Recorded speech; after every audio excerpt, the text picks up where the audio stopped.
you obviously are in a place where journalists do not get killed in Hong Kong at this stage, but are being imprisoned. So what for you is the biggest challenge for running your newsroom? Is it literally trying to make sure that no one gets imprisoned, or is there some kind of a more mundane thing that eats at your day-to-day? Well, it's the national security law, which was brought in the wake of the 2019 protests and unrest, which converted a semi-democratic city into a semi-authoritarian one practically overnight, bloodlessly, and resulted in dozens of civil society groups disappearing, 1,000 journalists out of work, reporters jailed, Jimmy Lai most famously, and newsrooms raided.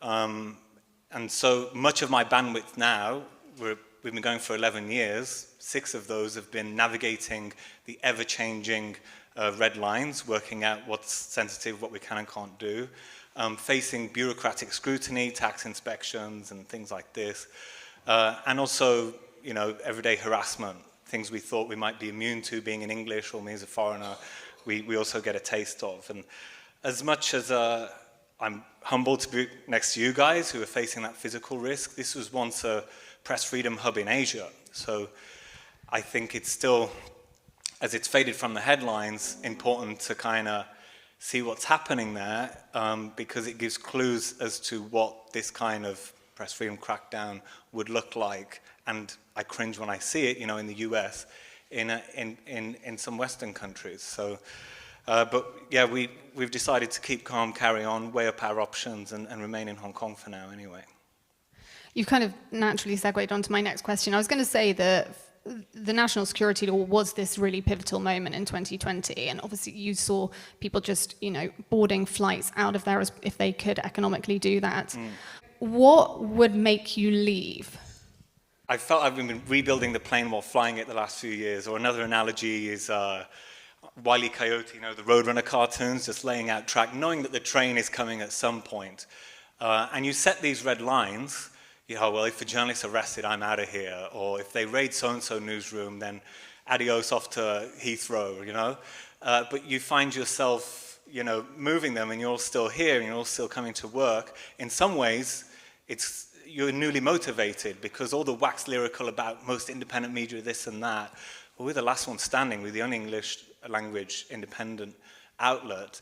But I think you do have to set and discuss with the team with like ongoing informed consent as to what's going on and if you're going to continue. And certainly I have to bear in mind all of my staff are local and they're more vulnerable than me, I would say. But yeah, we just have to constantly weigh it up, and it's a conversation I'm always having with my partner as well. If we leave, we will lose the accuracy and the nuance and not be able to talk to Hong Kongers or go to press conferences or whatever. By staying, we can still, it's not quite China right yet, we can still go to press conferences and ask tough questions. We can still bear witness, and that's, you know, probably not going to affect much change for our journalism, but we can write that first draft of history. We can bear witness in court. You don't get to do that in mainland China. And you can do the same at the legislature. And we can basically get the hard news out, the local hard news. There's an ever-changing long list of sensitive topics, but we can just about do it. And to be rolling around in the pollution with the rest of the, you know, Hong Kongers, I think at the moment there's more pros than cons in terms of staying, but it may not always be the case, and certainly in the UK elsewhere, Hong Kongers in self-exile have set up media organizations to try and do it from abroad. In terms of that red line that constantly shifts, I mean, that must be really, really difficult to manage and navigate. I saw an interesting interview with you where you were talking, for example, about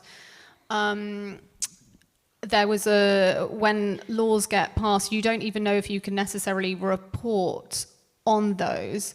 And so you might call up lawyers to say, well, even if we just report about this, would that put us in trouble? And that, you know, at least kind of making those initial steps means you feel like you've satisfied something there. Like, for example, I think the thing you gave was burning of the national flag.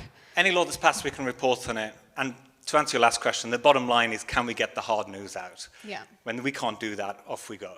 But yeah, to give an example, there's a flag burning law amongst many other things. Can't disrespect the anthem and whatnot. If we filmed someone interfering with the flag or whatever, I wanted to know, you know, can we film that? Can we report it? Can we photograph it?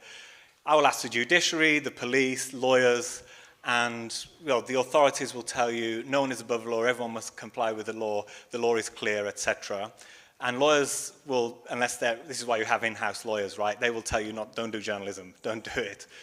So it really falls upon 5 or 6 editors at small independent smattering of newsrooms that are left to try and work it out. And of course, the temptation, because it's a feature, not a bug, having this vagueness in the law, it's how it works in China as well, is that you will overcompensate and self-censor, and you will go nowhere near the red line. Tom, you have this document, and I hope you don't mind me bringing it up, but it was so brilliant. 10 principles for newsrooms during a democratic retreat. And in it you say there are obviously 10 principles, but one of the principles is remain respectful of genuine voices who support the authorities. Listen to and include them without amplifying propaganda or the powerful. But no, you're not the government's PR firm. They have plenty of their own channels. I mean, I think this is a really important point. Sometimes we forget that from the outside, if you're rights focused, you can't see how these regimes would have fans. But obviously they do, and you also need to, you don't need to kind of both sides things, but sometimes you do need to talk to the authorities.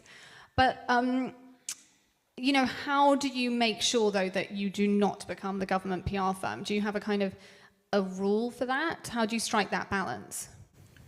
Yeah, there are certainly true believers in Hong Kong and always have been, and it's very difficult to detect nowadays, because there's been a crackdown on opinion polling and whatever, how people might feel.